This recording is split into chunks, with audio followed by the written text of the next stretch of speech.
Hey, what's going on, everybody? Welcome back to another Diecast review here on my channel today. Today I have Jimmie Johnson's 2020 Darlington Throwback, the one with the Richard Petty and Dale Earnhardt kind of clash, you could say. But here we got the Elite box. It is an Elite. And then on the other side, you got RCAA or RCCA Elite 2020. And then on the other side, same old thing. This is one of the very few Elites that I've gotten throughout the years.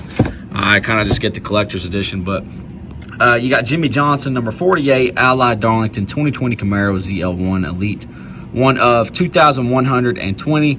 And then I'm going to show you all my den. I almost had the last one produced, but we were just a few off. So you got standard finish right there, and then the RCCA Elite logo again, and then the top of the box right there. So on to the diecast. I'm not a huge fan of this diecast. I've stated that in my 164 review, but it's just that I guess it's so iconic that you kind of have to get it and enjoy it. I don't hate it, but I'm just not like obsessed over it. It's a little too much for me. It looks kind of like a fantasy car, in my opinion, but I don't know. The 124 definitely looks better than the 164 in my opinion. So let's go ahead and take a look at this diecast, though. You got the ZL1 1LE nose right here. Really nailed the noses this year. You can tell they're definitely flatter, including last year's. You got Ally there on the hood with the classic STP type font with the petty stripes going up the top onto the roof. The hood does open, and also the trunk. I didn't get the antennas out. It does come with those. If you collect Elites, you know that. But I didn't feel like getting them out because I always lose them. But you got the Dale Earnhardt senior nose right there, I guess you could say, with the silver going around the bottom. And then you got the 48 right there. Probably the thing that I don't like the most about this car is the 48 on the sides. I don't know what it is. I know they tried to mimic the DEI or the RCR type number font, but I don't know. I feel like if they could have used the DEI 8, it would have looked a lot better. It just kind of looks odd in my opinion, but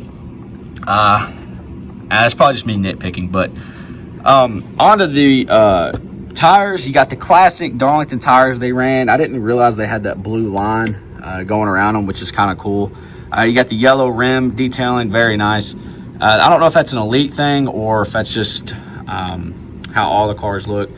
You got 7x7x7 right there. That's really cool. 7-time champions, Dale, Jimmie, and Richard. Mine went blank there for a minute.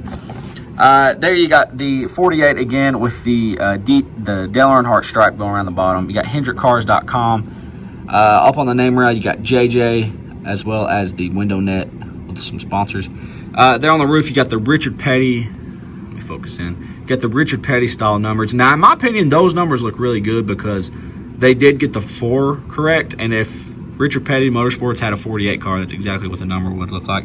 I just don't feel like that's an RCR type 48, if you know what I mean, because their 8s and their 3s are really similar. So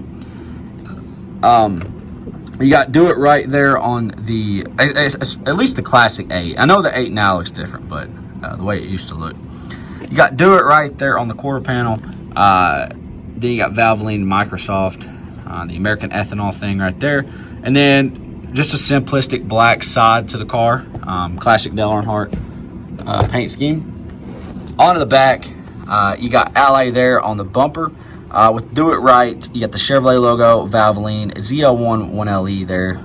You got the Camaro logo down there. Trunk does open. I believe, yeah. This is the first time I've opened a trunk in a very long time. But you got the red fuel cell in there. I can't really get it to focus all too well, but nothing really too much to see down in there. Again, I told y'all my den was 2,055 out of like 2,120. So we were pretty close to having the last one, but ultimately came up short. But you got Ally there on the deck lid, and then Jimmie Johnson there on the back windshield. The roof flaps do function, as always. There are 2 little spots on the roof to put the antennas, but as I said, I didn't put them in there because I always lose them. Got Do It Right again there. Same old stuff on this side. I like the tire detailing. That's a good addition to the car. And yeah, it's a cool concept, but again, like I said, it's a little too much for me. I feel like it's too clashing of a car, but I get that's the point and stuff. I understand all that.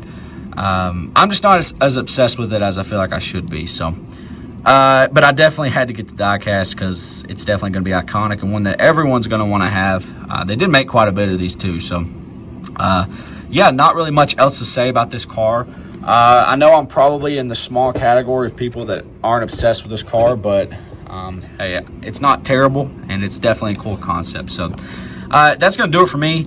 Let me know what you thought about this paint scheme down below in the comments section, and feel free to disagree with me if you do. So follow me on Instagram at NASCAR_diecast, and like and subscribe. Thank you all for watching. Y'all have a great day, and I'll see you all in the next one.